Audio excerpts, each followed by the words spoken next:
বিসমিল্লাহির রহমানির রহিম। আসসালামু আলাইকুম ভিউয়ার্স। আমার মা কিচেন ব্লগে আপনাদের সবাইকে স্বাগতম। চলে এলাম নতুন একটি দুর্দান্ত স্বাদের নারকেলের বিস্কুট পিঠার রেসিপি নিয়ে। তো আপনারা পুরো রেসিপিটি দেখতেই থাকুন। দেখতে দেখতে ইনশাল্লাহ ভালো লেগে যাবে। আর যদি ভালো লেগে যায় অবশ্যই লাইক, কমেন্ট এবং সাবস্ক্রাইব করে চ্যানেলের সাথেই থেকে যাবেন। ভিউয়ার্স, আমি এই বিস্কুট পিঠাটা তৈরি করার জন্য প্রথমে মিক্সিং বলে একটি ডিম নিয়েছি। এরপর আমি দিয়ে দিচ্ছি হাফ কাপ পরিমাণে চিনি। এখন আমি একটি চামচ দিয়ে ভালো করে এটাকে 2 মিনিটের মতো ভালো করে ফেটিয়ে নেব। দেখতে পাচ্ছেন ভিউয়ার্স, আমি কত সুন্দর করে একটি চামচের সাহায্যে ভালো করে ফেটিয়ে নিচ্ছি। যখন এটা ফেটানো হয়ে যাবে তখন আমি দিয়ে দিচ্ছি স্বাদ মতো লবণ। এখন আমি দিয়ে দিচ্ছি ভ্যানিলা এসেন্স, দিয়ে দিচ্ছি 1 টিস্পুন কালার ফুড। এই পিঠাটার খুব সুন্দর একটা কালার আনার জন্য আমি এই অরেঞ্জ কালার ফুডটা ব্যবহার করেছি। এখন আমি আবারও 30 সেকেন্ডের মতো খুব ভালো করে নেড়েচেড়ে মিক্সড করে নেব, যাতে সব উপকরণগুলো মিক্সড হয়ে যায়। ভিউয়ার্স, অবশ্যই ভিডিওটি না টেনে একদমই কন্টিনিউ করবেন। যখন আমার এই সবগুলো মিক্সড করা হয়েছে, এখন আমি দিয়ে দিচ্ছি 1 কাপ পরিমাণে ময়দা, দিয়ে দিচ্ছি হাফ কাপ পরিমাণে ডিপ্লোমা গুঁড়ো দুধ। এখন আমি অ্যাড করে দিচ্ছি হাফ কাপ পরিমাণে সুজি, দিয়ে দিচ্ছি হাফ চামচ পরিমাণে বেকিং পাউডার। এখন আমি একটি চামচ থেকে এটাকে ভালো করে নেড়েচেড়ে মিক্সড করে নিচ্ছি, যাতে এই উপকরণগুলো ডিমের ব্যাটারের সাথে খুব ভালো করে মিক্সড হয়ে যায়। ভিউয়ার্স, যখন এরকম মিক্সড করা হয়ে যাবে ঠিক তখন আমি দিয়ে দিচ্ছি 1 কাপ পরিমাণে ফ্রেশ নারকেল কোড়া। ভিউয়ার্স, এই পিঠাটা খেতে কিন্তু খুবই সুস্বাদু এবং খুবই মজাদার হয়। বানাতেও যেমন খুব সহজ, খেতেও কিন্তু দুর্দান্ত মজার হয়। আমি ভালো করে একটু মিক্স করে নিচ্ছি। এখন অল্প অল্প পানি দিয়ে একটি সুন্দর মসৃণ ডো তৈরি করে নেব। তো দেখতে পাচ্ছেন খুব সুন্দর কিন্তু একটা ডো তৈরি হয়ে গেছে। এই ডোটা অতিরিক্ত শক্ত কিংবা নরম কোনোটাই নয়, একদমই মিডিয়ামভাবে করতে হবে। তো চলুন এবার চলে যাই আমি এই বিস্কুট পিঠার শেপগুলো দেওয়ার জন্য। প্রথমে আমি এই ডো থেকে খানিক একটু ডো নিয়ে নেব।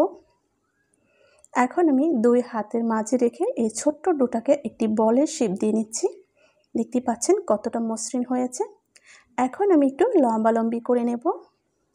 ভিউয়ার্স, আপনারা যদি প্রতিটা স্টেপ বাই স্টেপ ফলো করেন তবে আপনারা কিন্তু এরকম দুর্দান্ত স্বাদের এই বিস্কুট পিঠাটি তৈরি করতে পারবেন এবং খুব সুন্দর করে আপনারা পরিবেশনও করতে পারবেন।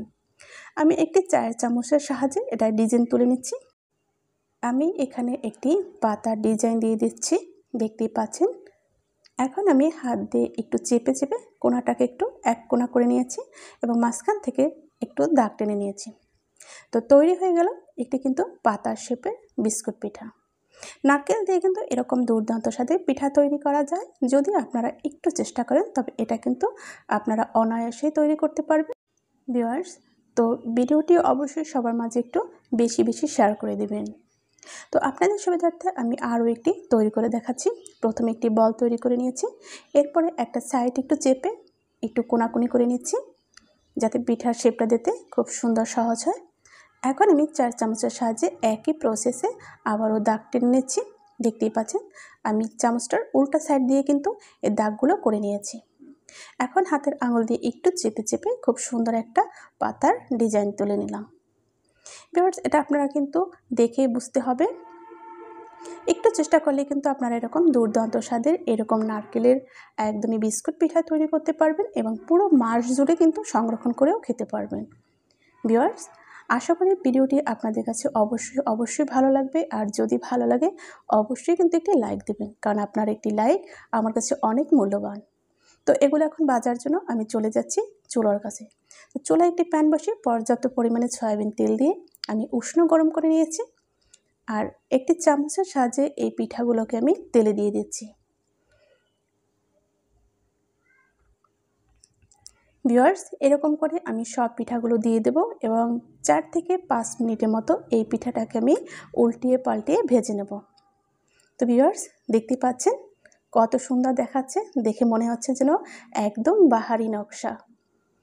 আর এই রেসিপিটা কেমন লাগলো বা পুরো রেসিপিটা কিভাবে আমি তৈরি করেছি এই প্রসেসটা যদি আপনাদের এতটুকু ভালো লেগে থাকে অবশ্যই খুব সুন্দর একটি কমেন্ট করে জানিয়ে দেবেন।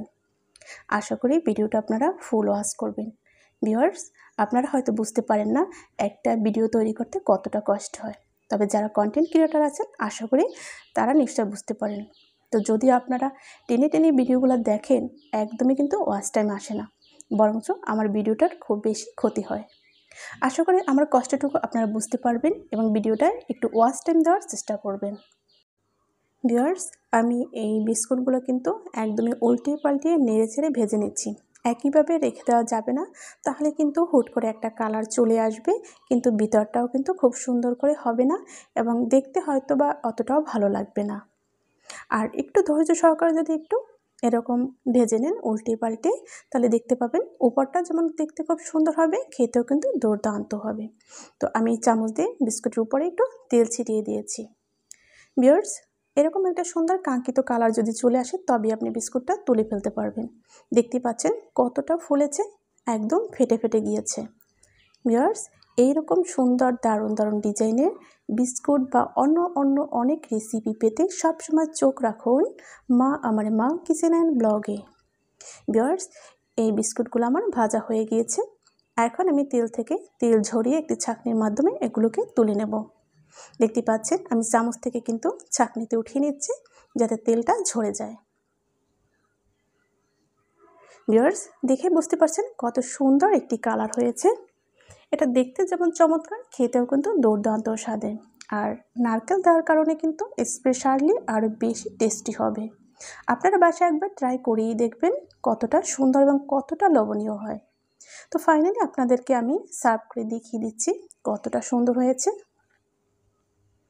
ভিউয়ার্স, দেখতে পাচ্ছেন এই পাতাবাহারি বিস্কুট রেসিপিটা কত সুন্দর হয়েছে। এটা আপনারা কিন্তু সকাল বিকাল চায়ের সাথেও খেতে পারবেন এবং কিন্তু মেহমানদের আপ্যায়নেও এটা কিন্তু ব্যবহার করতে পারবেন। আশা করি আপনাদের এই ভিডিওটি অবশ্যই ভালো লাগবে। আর যদি ভালো লাগে লাইক করতে একদমই ভুলে যাবেন না।